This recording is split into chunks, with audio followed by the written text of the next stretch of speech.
This plant is called Prairie Coneflower, or Retibita columnifera. It comes in a couple different colors, and one is this yellow color, and then there's also kind of an orange yellow color. It's sometimes called Mexican hat. It is a short-lived perennial. Up at this elevation, we mainly see that it lasts a couple years and then it dies. But what it does do is it reseeds a bed.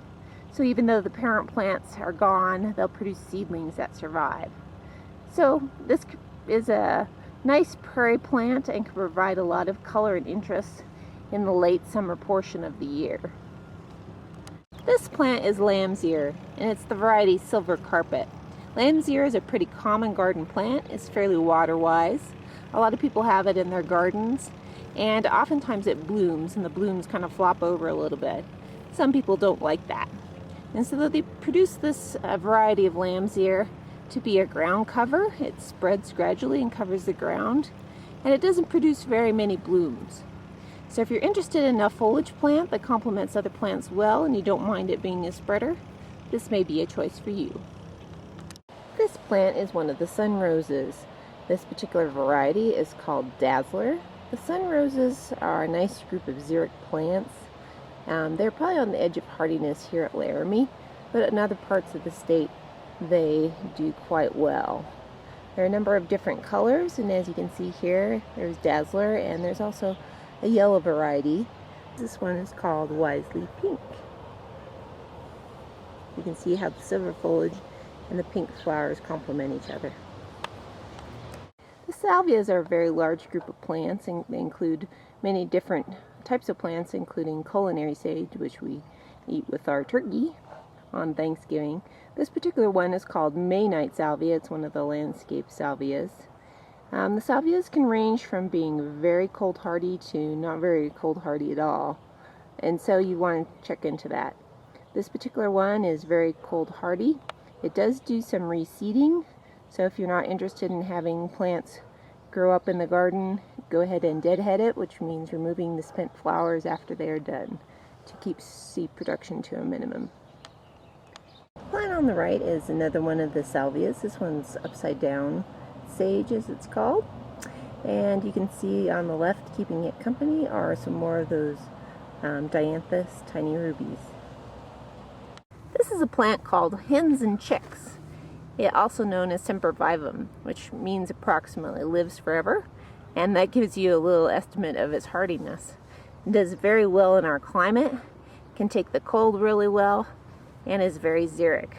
There are a number of different varieties of this plant. They come in a whole bunch of different colors, shapes, and sizes. It can be a very good ground cover in the garden. This plant is Autumn Joy Sedum.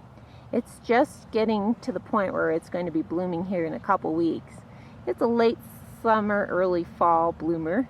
It's one of the sedums, which is a very large group of plants, a lot of which do very well in our climate because they can take cold and the dryness that we have. You will want to investigate the sedums pretty closely. There are a few of them that tend to get a little out of control in the garden, but this is one that's a clumper and is very well behaved. It will produce kind of rusty red flowers as the season goes by. This is a sedum variety called Dragon's Blood, and this one turns a lovely dark red as fall approaches. This is another one of the sedums. This one is called Angelina. You can see it nestled among the pussy toes there. It is supposed to be that kind of green yellow color. One of the things that it can do in your garden is it provides a different color scheme along with the greens and grays that you may have predominating in your landscape. The thymes are very drought tolerant plants. In this particular shot you can see the taller thyme in this picture is one of the culinary thymes that we use in the kitchen. The thyme that is below it, that is crawling along the ground, is one of the ground cover thymes. This is probably elfin thyme. As you can see today in this very brief overview of water-wise plants, there are a number of different plants that we can utilize in gardens in Wyoming that are really water-wise and can help you conserve our natural resources. If you'd like more information on landscaping ideas, including a full colored brochure of the different plants that are in this garden, you can find one by visiting barnyardsandbackyards.com. clicking on the resources page and clicking on landscaping. You'll find a number of different publications and videos that you may find of interest. Happy gardening!